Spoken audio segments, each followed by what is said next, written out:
ఏకాదశి వ్రతం చాలా గంభీరమైన వ్రతం. అందుకే లోకంలో పెద్దలు ఏం చెప్తారంటే, స్వామి పుష్కరిణీ స్నానం, సద్గురోహపాద సేవనం, ఏకాదశి వ్రతం చాపి త్రయం అత్యంత దుర్లభం. ఈ మూడు చెయ్యలేరు అని చెప్తారు. ఎందుకు చెయ్యలేరు? స్వామి పుష్కరిణీ స్నానం, అక్కడికి వెడతాడు, ఆనందనిలయం చుట్టూ 100 మార్లు తిరుగుతాడు, కానీ పుష్కరిణిలో స్నానం చేద్దామన్న ఊహ వాడికి రానే రాదు. సద్గురోహ పాదసేవనం, సద్గురువు పాదములు పట్టుకునే అవకాశం ఇవ్వడు. ఎందుకు ఇవ్వడు? ఒక్కటే కారణం, నాకు అసలు కాళ్ళ నొప్పులే ఉండవంట. కాళ్ళు తగ్గించుకోవడం ఆయన జన్మాంతరంలో. కాబట్టి అసలు గురువు గారి కాళ్ళు బట్టి అదృష్టం నీకు ఎప్పుడు వస్తుంది? నువ్వు ఆయన కాళ్ళు ఎప్పిడితే కదా నువ్వు వెళ్ళి పట్టుకోవడానికి. కాబట్టి ఆయన కాళ్ళు పట్టుకునే అదృష్టం ఉండదు. సద్గురోహ పాదసేవనం. ఏకాదశి వ్రతం చాపి, ఏకాదశి వ్రతము చెయ్యలేడు. ఎందుకు చెయ్యలేడో తెలుసా అండి? మీరు అంగీకరించినా అంగీకరించకపోయినా శాస్త్రీయమైన, వేదప్రోక్తమైన, ఋషిప్రోక్తమైన ఒక పెద్ద రహస్యాన్ని మీకు ఇప్పుడు చెప్తా. ఏకాదశి వ్రతం ఎందుకు కష్టం? మీ అబ్బాయికి ఉద్యోగం వస్తుంది, సత్యనారాయణ వ్రతం చెయ్యి, చేస్తాడు. మీ అమ్మాయికి పెళ్ళి అవుతుంది, వ్రతం చెయ్యి, చేస్తారు. నువ్వు చచ్చిపోయేటప్పుడు ఈశ్వరుడు గుర్తొస్తాడు, చచ్చిపోయేటప్పుడు ఎలా ఉంటుందో అలా ఊహించుకుని వ్రతం చేయి అంటే, ఇప్పుడు వద్దులేండి తర్వాత చేస్తానంటే కదండి. ఏకాదశి వ్రతం నిజానికి అంతే. ఏకాదశి వ్రతం ఎందుకు చేయిస్తారో తెలుసా అండి? ఉపవాసం, అన్నం తినకూడదు. అన్నం తినకపోవడం కాదు, అన్నాన్ని పచనం చెయ్యడానికి కావలసిన సంభారములను స్పృశించి పచన ప్రయత్నమునందు నిమగ్నము కాకూడదు. అంటే ఏకాదశి నాడు ఉపవాసం ఉండి, ద్వాదశి నాడు కాకరకాయ పులుసు పెట్టి వండుకుందామా, వేపుడు చేసుకుందామా అని ఆలోచించకూడదు. ద్వాదశి పారణ కోసం ఏకాదశి నాడు కాయగూరలు తరుక్కోకూడదు. ద్వాదశి నాటికి పనికొస్తుందని ఇవాళ పప్పు నానపోయకూడదు. అంటే అసలు మీ శరీరమును పోషించుకోవడానికి కావలసిన ఏ పనిని ఏకాదశి నాడు చేయకూడదు. మరి ఇంక ఏకాదశి నాడు ఏం చేయాలి? అసలు చాలా నిష్కర్షగా మాట్లాడితే నిర్జలోపవాసం, ముక్కోటి ఏకాదశి. నీటిని త్రాగకూడదు, ఉమ్ము మింగకూడదు. ఈ నిర్జలోపవాసం ఎందుకు చేయిస్తారో తెలుసా అండి? మనుష్యులలో 199 మంది తెలిసే వెళ్ళిపోతారు. అకస్మాత్తుగా అనాయాసంగా వెళ్ళడం మహాదృష్టవంతులకి తప్ప జరగదు. సాధారణంగా 199 మంది వెళ్ళే మార్గం ఏమిటంటే, రెండిటిని ఎండగట్టి పంపుతారు. ఒకటి నీరివ్వరు, 2 అన్నం పెట్టరు. ఎందుకని అంటారేమో, తీసుకెళ్ళి ఎక్కడ పడుకోబెడతారు ఇంటెన్సివ్ కేర్ యూనిట్లో. వాడి కర్మ అంతా ఎక్కడొస్తుందంటే ఇక్కడ గొట్టం పెడతారు, ఇందులోంచి ఏం పోయిరు, ఇందులోంచి ఎక్కిస్తారు. దీంతో ఏం తాకూడదండి అంటారు, దీంతో ఏమీ తినకూడదండి అంటారు. ఇందులోంచి వెళ్ళిందే ఆహారం, ఇందులోంచి వెళ్ళిందే పానీయం. ఫోన్లేండి, ఇప్పుడు మాకు వచ్చిన నష్టం ఏమిటి, ఏదో ఒకటి ఎక్కుతోందిగా చచ్చిపోంగా అంటారేమో. ఓ 8 బెడ్స్ వేస్తారు అక్కడ. అకస్మాత్తుగా వీడికి పెటిడ్రిన్ ఇంజెక్షన్ ఇచ్చి వీడు పడుకుని ఉంటే 11ంటికి గొళ్ళుమని ఏడుపు వినపడుతుంది. 3వ బెడ్ మీద వాడిని స్ట్రెచ్చర్ మీద బయటికి తీసుకెళ్ళిపోతూ ఉంటారు. వీడికి గుండెలు గుబక్కుమంటాయి. 11 మంచాలు ఉండేవి, 3వ మంచం వాడు వెళ్ళిపోయాడు. వీడు 8వ మంచం వాడు అయితే పర్వాలేదు, వీడు 1, 2 అయ్యాడు అనుకోండి. వీడి కర్మే. నేను చూశానండి, నేను యథార్థంగా చూశాను ఒక హాస్పిటల్లో. నేను దీన్నేమి హాస్యంగా చెప్తున్నానని మీరు అనుకోకండి. 3 మంచాలలో మధ్య మంచం ఆయన వెళ్ళిపోయాడు. నేను చూస్తున్నా, ఎవరో కాదు మా బంధువే. ఏడుస్తుంటే డాక్టర్లు అన్నారు, అమ్మ ఇక్కడ ఏడవకూడదు, నిశ్శబ్దంగా తీసుకెళ్ళి బయట ఏడవండి అన్నారు. ఎందుకంటే వాళ్ళు వెళ్ళిపోతారు, గట్టిగా ఏడిస్తే ఏడవకూడదన్నారు. నిజమే అది. వాళ్ళు అప్పటికే, నేను వెళ్ళిపోయిన వాడిని చూడటం లేదు, 1, 3 మంచాల వాళ్ళని చూస్తున్నాను. వాళ్ళు వీడు వెళ్ళిన మార్గం మూసుకుపోవుగాక అని వాళ్ళిద్దరు అలా చూస్తున్నారు. వీడు అదే వ్యాధితో జాయిన్ అయిన వాడికి ఎంత భయంగా ఉంటుందండి. గబాలను ఓ గోనుగుడలో బారేసి దగ్గర చేసి పట్టుకెళ్ళిపోతున్నారు బయటికి. పట్టుకెళ్ళిపోతుంటే ఆ బయటికి తీసుకెళ్ళిన తర్వాత ఇలా కిటికీలోంచి చూస్తే ఏం చేస్తున్నారో అన్నీ కనపడుతున్నాయి. కనపడుతుంటే వీడికి ఎలా ఉంటుంది, వీడి పరిస్థితి ఎలా ఉంటుంది? నాన్న రామకృష్ణ అనుకో ఇప్పుడు, అంటే నీ మొహం ఇట్లా ఎక్కడంటానంట, తినలేడు, తాగలేడు, బయటికి వెళ్ళలేడు, తింటే తప్ప తాగితే తప్ప నిద్ర పట్టడం అలవాటుగా చేసుకుని ఉన్నవాడు కడుపు నిండా తింటే కనుబడిపోతుంది. అందుకని రాత్రి అయ్యేటప్పటికీ బాగా తినేసి పడుకోవడం, నిద్రైపోవడం, మళ్ళీ లేవడం, మళ్ళీ తింటూ ఉండడం, ఇది అలవాటు అయిపోయింది చాలా కాలంగా. ఇప్పుడు కాదు, కోట్ల జన్మలుగా జీవుడు అలవాటు చేసుకున్నాడు దీన్ని. ఇప్పుడు తినకుండా తాగకుండా ఈశ్వరుణ్ణి నామం కూడా చెప్పు, ఇంతకన్నా క్లేశం ఇంకోటి ఏముంటుందండి? తినద్దంటే క్లేశం, తాగద్దంటే క్లేశం. పోని తినద్దు తాగండవు, తాగద్దు తినండవు. తినద్దు తాగద్దని ఊరుకోడు, భగవన్నామని చెప్పమంటాడు. తినద్దనేటప్పటికే ఏమవుతుందంటే ఏకాదశి నాడు ఉపవాసం చేయండి అన్నాను అనుకోండి, ఇంకో దోశ ఇవాళ తినేద్దామంటే రేపంతా ఉపవాసం అంటే. కాబట్టి తినద్దు అంటే భయం, తాగద్దు అంటే భయం. తినద్దు తాగద్దు అని ఊరుకోరు. భగవన్నామని చెప్పేటప్పుడు మనసును అలా ఈశ్వరుని యందు నిలబెట్టు అంటారు. ఇప్పుడు ఈ మూడు సాధించడం మీ పిల్లల కోసం కాదు, మీ భర్త కోసం కాదు, భార్య కోసం కాదు. ఎవరి కోసం? ఎవరికి వారి కోసం. ప్రతి పక్షంలోనూ ఒకసారి ఈ ఎక్సర్సైజ్ చేస్తే, ఈ వ్యాయామం చేస్తే, రిహార్సల్ అని ఒకటి ఉంటుంది. అంటే చూడండి, ఒక నృత్య ప్రదర్శన చేసేవాళ్ళు 10 మాటలు బయట వేసుకుంటారు. ఒకసారి ఇలా వేద్దాం, ఇలా వేద్దాం, దాన్ని తీసుకొచ్చి చిట్ట చివర ఒకసారి రంగస్థలం మీద వేసేస్తారు. అలాగే ప్రతి పక్షంలోనూ ఒకసారి రిహార్సల్ వేస్తాడు, వెళ్ళిపోయేటటువంటి పద్ధతిని ఊహ చేస్తాడు. ఏమీ తినడం, ఏమీ తాగడం, ఈశ్వరుణ్ణే స్మరిస్తూ ఉంటాడు. ఇప్పుడు ఇది క్లేశపడిపోతూ ఉంటుంది, మనసుని మాత్రం ఈశ్వరుని ఎందే పెట్టుంచుతాడు. ఇది బాగా అలవాటైపోయింది. ఆ రోజు వచ్చేసింది, తినకూడదు తాగకూడదు, ఈశ్వరుడి మీద మనసు పెట్టాలి. అభ్యాసం కూసు విద్య కదూ, నిలబెట్టేస్తాడు. నిలబెట్టేస్తే ఏమయ్యాడు? ఆఖరి ఊపిరిలో కూడా ఆయన పేరు చెప్తూ వెళ్ళిపోతాడు. మరి డాక్టర్లు ఉన్నారు కదండి మీరు అనొచ్చు, 1,000,000 మంది వైద్యులు కూడి వచ్చినా కానీ మరణమయ్యేడు వ్యాధి మాన్పలేరు. చచ్చిపోయే వాళ్ళందరూ డాక్టర్లు లేక చచ్చిపోయారు అనుకోకండి. ఈశ్వరుడు ఆయుర్దాయం ఇవ్వాలనుకుంటే డాక్టర్ రూపంలో అనుగ్రహించగలడంతే, ఈశ్వరుడు ఇచ్చినవాడు. కాబట్టి ఏకాదశి వ్రతానికి ఉన్న ప్రధాన ప్రయోజనమేమి? అది మృత్యువుని వచ్చినప్పుడు ఎలా ఉంటుందో తత్సంబంధమైనటువంటి తర్ఫీదు మనసుకు ఇచ్చుట. అందుకే ఏ వ్రతానికి చెప్పండి ఏకాదశి వ్రతం చాపి త్రయం అత్యంత దుర్లభం అని ఎందుకంటారో తెలుసా అండి? అసలు నువ్వు అలా ఊహ చేస్తూ కూర్చుని సిద్ధంగా ఉండడం పావుగంట చెయ్యలేవు. మామూలు ఏకాదశి నాడు మీరు ఉపవాసం చేసేటప్పుడు పండు కాని, కాయ కాని, అథవా కాసిన పాలు కాని తాగితే ఉపద్రవం ఏం రాదు, దానికి దోషం పట్టదు శాస్త్రం. ఎందుకంటే శాస్త్రం ఉపవాసం మీద చర్చ చేస్తుంది. ఉపనిషత్తుల్లో ఆ విషయం ఉంది, వేదంలో ఆ విషయం ఉంది. ఎప్పుడెప్పుడు ఉపవాసం ఎలా చెయ్యాలి అన్నది ఉంది. ఆదివారం నాడు కానీ, పౌర్ణమి నాడు కానీ, అమావాస్య నాడు కానీ రాత్రి ఉపవాసం మాత్రమే చెయ్యాలి. పగటిపూట ఉపవాసం చేయకూడదు. ఆదివారం నాడు రాత్రి ఏమీ తినకూడదు, పౌర్ణమి నాడు రాత్రి ఏమీ తినకూడదు, అమావాస్య నాడు రాత్రి ఏమీ తినకూడదు. ఆ ఉపవాస నియమం అక్కడ వరకే. పగటిపూట మీరు భోజనం చేసినా పలహారం చేసినా శాస్త్రం అడ్డురాదు. సాధారణంగా శాస్త్రం ఏం చెప్తుందంటే 2 పర్యాయములు తీసుకోమని చెప్తుంది. 2 పర్యాయములు తీసుకోవచ్చు, కానీ ఇక రాత్రి వేళ తినకూడదు. అష్టమి తిథి, చతుర్దశి తిథి, ఈ 2 తిథుల్లో పగటి వేళ తినకూడదు, రాత్రి వేళ తినాలి. పగటి వేళ ఏమీ తినకుండా ఊరుకుని నక్షత్ర దర్శనం అయిన తర్వాత మాత్రం భోజనం చేయొచ్చు. అది ఒక్క అష్టమి చతుర్దశి తిథులకు. కాబట్టి ఈ తిథులలో ఉపవాసాలకి, వారములలో ఆదివారం ఉపవాసాలకి, ఎందుకంటే వారాలు అన్ని యుగాల్లో లేవు, కలియుగంలోనే వారాలు. మీరు రామాయణాన్ని చూస్తే రామాయణంలో వారాలు ఉండవు. కాబట్టి వార నియమం ఎవరికి వచ్చిందంటే ఒక్క కలియుగంలోనే వచ్చింది. కలియుగంలో ఆదివారమే ఉపవాసం ఎందుకు పెట్టారో తెలుసా అండి? ఆరోగ్యం భాస్కరాది చేత్, ఆరోగ్యము సూర్యభగవానుడి యొక్క అనుగ్రహంతో నిలబడుతుంది. సూర్యభగవానుడు అధిదేవతగా కలిగినటువంటి రోజు, ఆయన యొక్క తేజస్సు ఎక్కువగా పరిపుష్టమయ్యే రోజు భానువారము, ఆదివారం. అటువంటి సూర్యభగవానుని యొక్క అనుగ్రహం కలగాలి అంటే ఆదివారం నాడు ఉపవసించాలి.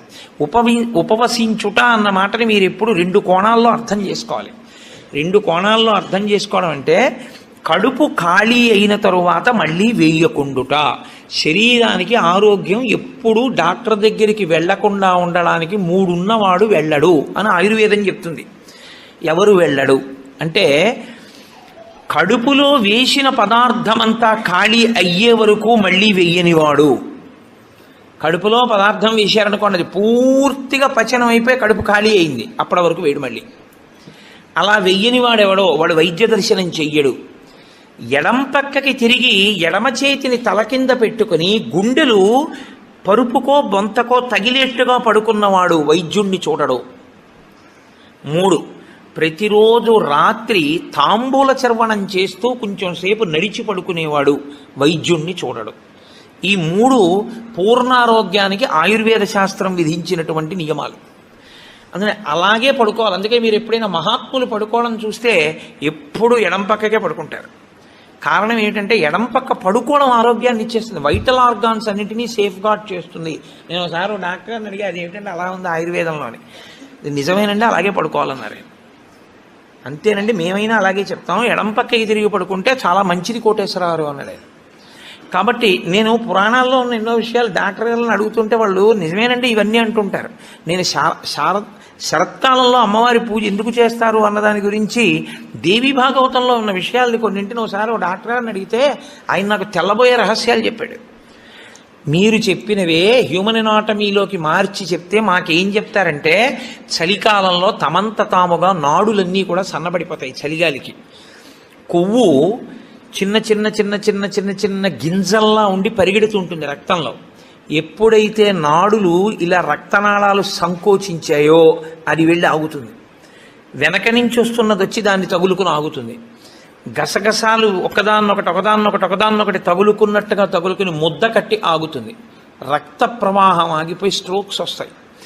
చలికాలంలో స్ట్రోక్స్ వస్తాయి కాబట్టి అలా రాకుండా ఉండడానికి దేవీ నవరాత్రులు చేయిస్తారు. దేవీ నవరాత్రుల్లో మృత్యుదంస్ట్ర బయటికి వస్తుందని చెప్పడానికి కారణం అది అని నేను ఒకసారి దేవీ భాగవతం శ్లోకాలు మా ఇంటికి వచ్చిన డాక్టర్ గారికి చూపిస్తే యథార్థంగా మాకు వైద్యం చెప్పినప్పుడు దీన్ని ఇంగ్లీష్లో ఇలా చెప్పారండి, దాన్ని ఆ రోజు ఋషులు ఇలా చెప్పారన్నమాట అని ఆయన తెల్లబోయాడు. కాబట్టి మన ఋషులు అద్భుతంగా దాన్ని అన్వయం చేసి తీసుకొచ్చి చూపిస్తారు. కడుపులో పదార్థము పూర్తిగా అయిపోయేంత వరకు మళ్ళీ పదార్థం అందులో వెయ్యకూడదు. మీరు ప్రతిరోజు అలా వేస్తూ పెడుతున్నారనుకోండి, మళ్ళీ అది కడుపు ఖాళీ అవగానే మళ్ళీ వేశారు. మళ్ళీ అందులోంచి రసాయనాలు ఊరాలి, అది మళ్ళీ తిరుగుతూ ఉండాలి. మీ ప్రయత్నం లేకుండా ఎప్పుడూ తిరుగుతూ మీ ప్రయత్నం లేకుండా ఆగిపోయేటటువంటి స్పందనలు శరీరంలో ఈశ్వరాధీనములై కొన్ని ఉంటాయి. వాటిని మీరు అసలు ఆపలేరు. ఊపిరితిత్తి, గుండె ఇలాంటివి మీరు ఆపు అని అడగను లేరు. నువ్వు విశ్రాంతి తీసుకోవాలన్నా ఆగవు. ప్రయత్నపూర్వకంగా మిగిలిన వాటి ఆరోగ్యం కోసం ఒక దాన్ని ఆపమని చెప్పింది శాస్త్రం. దేన్ని ఆపాలి అంటే కడుపులో ఉన్న కండరముల యొక్క కదలికకి విశ్రాంతినిమ్మని చెప్పింది. కడుపులో ఉన్న కండరములకు విశ్రాంతిని ఎవరిస్తారో అటువంటి వారి ఆరోగ్యము బాగుంటుంది అని. కడుపులో ఉన్న కండరముల కదలిక ఎప్పుడు ఆగుతుందంటే దాని లోపల పదార్థమును వేయడం ఆపితే ఆగుతుంది. అందుకని ఏం చేస్తారంటే ఉపవాసము అన్న పేరుతో లోపల పదార్థం వెయ్యరు. వేయకపోతే ఏమవుతుందంటే కండరములు కదలవు. కండరములు కదలకపోతే కంటికి కడుపుకి దగ్గర సంబంధం. కడుపు నిండకపోతే, కడుపు ఖాళీగా ఉంటే కనురెప్ప పడదు. కనురెప్ప పడకపోతే మీరు ఈశ్వరుడి యందు దృష్టి నిలబెట్టి ఈశ్వరుడి యొక్క ఆరాధన చెయ్యగలరు. కాబట్టి ఉపవాసం అన్న దాంట్లో అన్నం తినకుండా ఉండడం అనేటటువంటిది ప్రధానమైన నియమము. దీనికి మినహాయింపిచ్చి ఎట్టి పరిస్థితుల్లో చెయ్యకూడని వాళ్ళని ఇద్దరిని చెప్పింది శాస్త్రం. 8 ఏళ్లకు ముందున్నవాడు 80 ఏళ్ళు దాటినవాడు ఉపవాసం చేయరాదు జీవితంలో. ఈ ఇద్దరికీ నిషేధం. 8 ఏళ్ళు కింద ఉన్న వయస్సు, 80 ఏళ్ళు పూర్తయిన వాళ్ళు ఉపవాసం చేస్తే పాపం, వాళ్ళు చేయకూడదు. ఎందుకని అంటే వాళ్ళ శరీరం అంగీకరించదు, అందులోకి పదార్థాన్ని వేయకపోతే ఒప్పుకోదు. 3వ మినహాయింపు ఒకరికి ఇచ్చింది. కడుపులోకి పదార్థం వెయ్యకపోవడమే విషంగా మారిపోయి శరీరాన్ని పడగొట్టగలిగిన వ్యాధి ఏదైనా సంక్రమించి ఉంటే, అంటే ఒక షుగర్ పేషెంట్ అనుకోండి, ఆయన అలా ఉండిపోయాడు అనుకోండి, ఫాస్టింగ్లో పడిపోతుంది, కోమాలోకి వెళ్ళిపోతాడు. అప్పుడు ఆయన పదార్థాన్ని శరీరం నిలబెట్టుకోవడానికి కావలసినంత పదార్థాన్ని లోపలికి పంపినా ఆయన ఉపవాసం చేసిన వాడే. మీరు ఎప్పుడూ ఒకటి గుర్తుపెట్టుకోవాలి, శాస్త్రం ఇప్పుడు మాట్లాడినా చాలా ఉదారంగా మాట్లాడుతుంది. శాస్త్రము కఠినంగా అసలు ఎప్పుడు ప్రవర్తించదు. అలా చెయ్యలేరు మీరు, నిజంగా చాలా కష్టం. కాబట్టి 8 సంవత్సరముల లోపు వాళ్ళు 80 సంవత్సరములు దాటిన వారు ఉపవాసమును చేయరాదు. ఉపవాసమును చేయరాదు అంటే పదార్థమును విసర్జించి ఉండరాదు. కాబట్టి ఉపవాసము అన్న మాటలో మీ కడుపు కండరములు కదలకుండా విశ్రాంతి ఇచ్చుట అన్నది ప్రధాన ప్రక్రియ. ఇది మీరు చూడండి, ఇవాళ రేపు పెద్ద పెద్ద ప్లాంట్స్ కూడా షట్ డౌన్ అంటారు, కావాలని ఆప్ చేస్తారు, వాటి లాంగివిటీ పెరుగుతుంది, జీవితకాలం పెరుగుతుందని. అదే అన్వయం ఋషులు శరీరానికి చేశారు. ఇది కూడా ఒక యంత్రాంగం, ఇది ఒక తెప్ప. ఇది ఉంటే నువ్వు పుణ్యం చేస్తావు, ఇది ఉంటే నువ్వు ఇంకొక ధర్మకార్యం చేస్తావు. అసలు ఇదే లేకపోతే ఇంకేం చేస్తావు? ఇక జీవుడు చేసుకోవడానికి ఏం లేదు, ఇది ఉపకరణం. కాబట్టి దీన్ని చాలా జాగ్రత్తగా నిలబెట్టుకోవాలి. నిలబెట్టుకోవాలంటే దీని ఆయుర్దాయం పెంచాలంటే 2 రకాలుగానే పెంచాలి. ఒకటి, ఆవేశపడి ఊపిరి తీయకుండా ఉండాలి, ఎందుకంటే ఊపిరిలలో ఆయుర్దాయం ఉంటుంది కాబట్టి. 2, అదే పనిగా దొరికింది కదా అని తింటూ ఉండకూడదు, కాబట్టి ఉపవాసం చేయాలి. ఈ 2 ఎవడు చేస్తాడో వాడు దీర్ఘాయుష్మంతుడు అవుతాడు.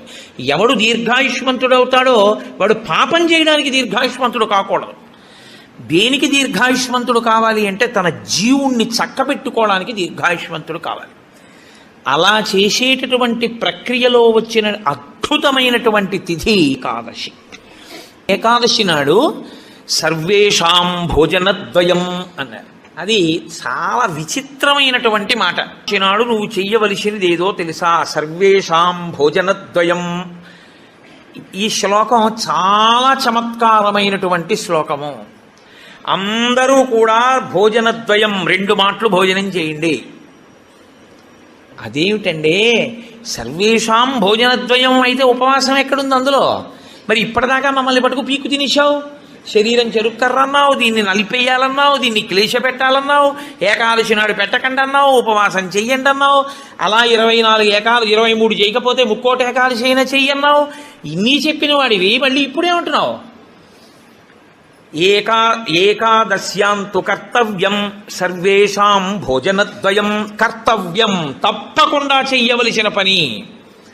ఏకాదశ్యాంతు, ఏకాదశి నాడు ఏమి? సర్వేషాం, అందరికీ. భోజనద్వయం, 2 మాటలు భోజనం చేయండి. మరి అదేమిటి ఇప్పటిదాకా నేను చెప్పిన ఉపన్యాసం అంతా పోలా ఈ శ్లోకంలో? అది ఎందుకు శ్లోకాన్ని అలా చేస్తారో తెలుసా అండి? పెద్దలు, ఋషులు, మహాత్ములు చాలా అద్భుతమైన ప్రక్రియ చూపిస్తారు. నీకు ఆ అనుమానం బాగా రావాలనే శ్లోకాలు అలా రచన చేస్తారు. అప్పుడు నువ్వు సంతోషం ఏంటంటే నీకు కష్టపడకుండా నీకు కన్సెషన్ ఇచ్చేసినట్లు కనపడితే దాన్ని కన్ఫర్మ్ చేసేసుకోవడానికి తాపత్రయపడిపోతుంది. సుఖపెట్టడానికి ఏదైనా ఛాన్స్ ఇచ్చామనుకోండి, అబ్బా ప్రతి ఏకాదశికి నేను 8 ఏళ్లలోపు 80 ఏళ్ళు పైకి ప్రతి ఏకాదశి నాడు నువ్వు షుగర్ వ్యాధిగ్రస్తుడిని అయితే ఎంత బాగుండో అనిపిస్తుంది. ఎందుకంటే ఉపవాసం అక్కర్లే, ఏదో ఒకటి పడేయచ్చు లోపల. కానీ ఆ శ్లోకానికి అర్థం ఏంటంటే భోజన అంటే ఓ జనులారా, మీ అందరికీ కూడా భోజనద్వయం అంటే భోజనం 2 మాటలు చేయండి అని కాదు. భో అంటే ఓ జనులారా, ద్వయం 2, ఏకాదశ్యాంతు కర్తవ్యం సర్వేషాం. అందరికీ ఏకాదశి నాడు 2 నియమములు పాటించవలసినదే. ఏమిటో తెలుసా 2 నియమాలు? శుద్ధోపవాస ప్రథమ. శుద్ధోపవాసం, ముక్కోటి ఏకాదశి నాడు ప్రత్యేకించి శుద్ధోపవాసం. ద్వైతులు నిర్జలోపవాసం చేస్తారు. అసలు వాళ్ళు ఏకాదశి నాడు ద్వైత సంప్రదాయంలో ఉన్న వాళ్ళు, వాళ్ళ ఇంటికి మీరు వెళ్ళినా నీళ్ళు ఇవ్వరు. వాళ్ళు ఏకాదశి నాడు సత్యనారాయణ వ్రతం చేసుకోండి అంటే వాడు చేయరు. ఎందుకో తెలుసా అండి? ఈశ్వరుడికి నైవేద్యం పెట్టవలసి వస్తుంది. ఈశ్వరుడికి నైవేద్యం పెట్టద్దు వ్రతం చేస్తే, ఆయనకు కూడా పెట్టరు వాళ్ళు. ఆయనకి పెట్టడం కాదు, మీరు వాళ్ళ ఇంటికి వెడితే మీకు పండో కాయో కూడా చేతిలో పెట్టరు. ఏమనుకోకండి, మీరు ఏకాదశి నాడు వచ్చారు మేము ఇవ్వలేమంటారు. వాళ్ళు ఉమ్ము కూడా గుటక వెయ్యరు, మంచినీళ్ళు కూడా తాగరు. మరి అలా రోహిణీ కార్తెలోనూ అప్పుడు ఎలా ఉంటారండి అని మనకు అనుమానం వస్తుంది. అలాగే ఉంటారు. ఇక్కడ కాదు, రాజస్థాన్ ఎడారిలో ఉంటారు. తెలుసా అండి? వాళ్ళకి ఈశ్వరుడి మీద ఉన్న నమ్మకం అటువంటిది. ఏకాదశి వ్రతం వాళ్ళకంత గట్టిది. ఒకసారి ద్వైత సంప్రదాయంలో చాలా సమున్నతమైన స్థితిని పొందినటువంటి వారు చాలా లబ్ధ ప్రతిష్ఠులు, నేను పేరు ఎందుకు వాడాలి, బాగుండదు. వారి ఇంటికి వెళ్ళాను నేను, మా గోపాలకృష్ణ గారు, మేము. వెడితే ఆయన ఏకాదశి నాడు మేము వెళ్ళాం. వెడితే ఆయన అన్నారు, మీరు ఏమనుకోకండి, నేను మంచినీళ్ళు కూడా ఇవ్వను, ఎదురుగుండా మామిడి చెట్ల కాయలు ఉన్నాయి కానీ నేను ఇవ్వనని ఆ ఇంట్లో ఉన్న నౌకర్ని పిలిచి, నేను చూడకుండా 4 కాయలు కోసి వాళ్ళకి అన్నారు. తప్ప ఆయన కోసి ఆయన చేత్తో ఇవ్వాల. ఆయన పెట్టలేనివాడు కాడు, పెట్టుకోనివాడు కాడు, మహాత్ముడు, చాలా గొప్పవాడు, చాలా పెద్ద పదవి చేశాడు ఆయన. ఇప్పటికీ ఆంధ్రదేశంలో స్మరింపబడుతుంటాడు. ఎందుకో తెలుసా అండి, ఆ సంప్రదాయం అటువంటిది. వాళ్ళు ఏకాదశి నాడు శుద్ధోపవాసం, వాళ్ళు నిత్యలోపవాసం, నీటి గుటక కూడా వాళ్ళు వేయరు. శుద్ధోపవాస ప్రథమ అది చేసేస్తే అయితే ఏదో అలా మొత్తానికి నేను నానా కష్టాలు పడి ఏదో అశుద్ధోపవాసం చేసేస్తానండి, 3 కోట్ల ఏకాదశుల ఫలితం వచ్చేస్తుంది కదా అంటారేమో. సత్కథా శ్రవణం తథాహ, కేవలం తినకుండా కూర్చుంటే ఫలితం ఇవ్వరు. సత్కథా శ్రవణం, మీరు ఏదో భగవత్ సంబంధమైన విషయాన్ని వింటూ ఉండాలి 12 ఘడియలు వచ్చేవరకు. ఏకాదశి తిథి పరివ్యాప్తమై ఉన్నంతసేపు తినకుండా ఉండడం ఎంత ప్రధానమో 12 ఘడియలు రాగానే తినేయడం అంత ప్రధానం. ధర్మం మారిపోతుంది అంతే. అందుకే అన్ని రోజుల కన్నా చాలా తొందరగా చద్దన్నం వండుకున్నట్టుగా తెల్లవారుజామున లేచి వంట చేసుకుని తినేసేది ఎప్పుడో తెలుసా అండి, 12 తినాడు తింటారు. 12 పారణ మధ్యాహ్నం చేయకూడదు, 12 తిథి ప్రవేశించగానే చెయ్యాలి. అందుకే ఏకాదశి వ్రతం చేసిన వాడికి శ్రీ మహావిష్ణువే అందేశారు. అంబరీషుడికి దొరకలా?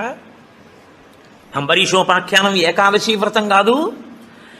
12 ఘడియలు రాగానే నేను పారణ చెయ్యాలంటే కదా, దుర్వాస మహర్షి రాకపోతే నీళ్లు పుచ్చేసుకో, ఫోన్లేవయా మధ్యాహ్నం ఉండదా, 12 సాయంకాలం ఉండదా, ఎప్పుడొస్తే అప్పుడే తింటానని కూర్చున్నాడా?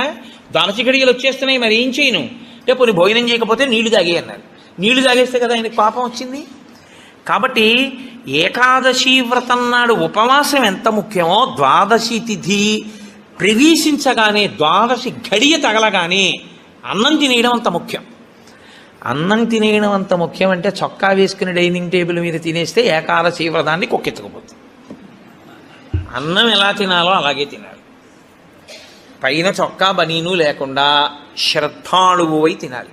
నువ్వు ఏకాదశి ఉపవాసం చేసి 12 నాడు ఇంకోళ్ళ ఇంట్లో హస్తోదకం పుచ్చుకున్నావు అనుకో, నీ ఏకాదశి వ్రతం పనికిరాదు. అది ఏ నిత్యము చెరించేటటువంటి వారు అటువంటి వారికి పనికొస్తుంది, లేదా ఏదో మహత్తరమైన ప్రయోజనం కోసం తప్పక బయట ఉండవలసి వస్తే వేరు. తప్ప అసలు ఉపవాసం చేసిన వాడు తనింట తాను తినాలి. ఎందుకో తెలుసా అండి, మరి మీ ఇంట్లో ఈశ్వరుడికి తులసిదళం వేశావా, మీ ఇంట్లో ఈశ్వరుడికి మహానైవేద్యం పెట్టావా? ఆయన ఉపవాసం లేడక్కడ, ఆయనకి ఏది నైవేద్యం ఏది? నేను మా ఇంటికి తాళం వేసేసి ఇక్కడికి వచ్చి నేను ఇక్కడ ఉపవాసం ఏమిటి? నేను ఇక్కడ ఉపవాసం చేశాను, బాగుంది, 12 నాడు మహానైవేద్యం ఎవరికి పెట్టను? నా సింహాసనంలో స్వామి ఉన్నారా? నా సింహాసనంలో స్వామికి అర్చన ఉండాలా? ఆయనకి నేను హస్తయోహ అర్ఘ్యం సమర్పయామి, పాదయోహ పాద్యం సమర్పయామి అని మహానైవేద్యం పెట్టానని నేను తినాలి. నేను ఎవరికి పెట్టను? నా భార్య ఏం పచనం చేసింది, ఎక్కడ వండింది? అందుకే పెద్ద పెద్ద నైమిత్తిక తిథులలో అసలు ఇల్లు విడిచిపెట్టి వెళ్ళకూడదు. వెడితే ఏమవుతుందంటే అసలు తను చేయడానికి అవకాశాన్ని కోల్పోతాడు. మరి నువ్వెందుకు వచ్చావు గుంటూరు అనొచ్చు. ఇంతకన్నా గొప్ప విషయం ఏదో చెయ్యవలసిన అవసరం ఒకటి ఉంది. ఈ సంవత్సరం నేను వదిలిపెట్టినా నేను అలా వెళ్ళడం వల్ల ఒక పెద్ద ప్రయోజనం ఒకటి జరగాలి అని నేను అనుకున్నప్పుడు నేను స్వామికి నమస్కారం చేసి బయలుదేరిపోతానంతే. అప్పుడు అదొక త్యాగం. నేను దాన్ని విడిచిపెట్టేసుకోవడమే త్యాగం అంతే. అందుకే ఏకాదశి వ్రతం అంటే ఏకాదశి వస్తోంది కదండి నేను బయటికి ఎలా వస్తానని అడగాలి నువ్వు. అంతేగాని ఏకాదశి వస్తుంటే నువ్వు బయటికి వెళ్ళిపోతే వ్రతం ఎలా చేస్తావు? కాబట్టి గుంటూరు వచ్చి ఉపవాసం చేయొచ్చా? చేయకూడదు.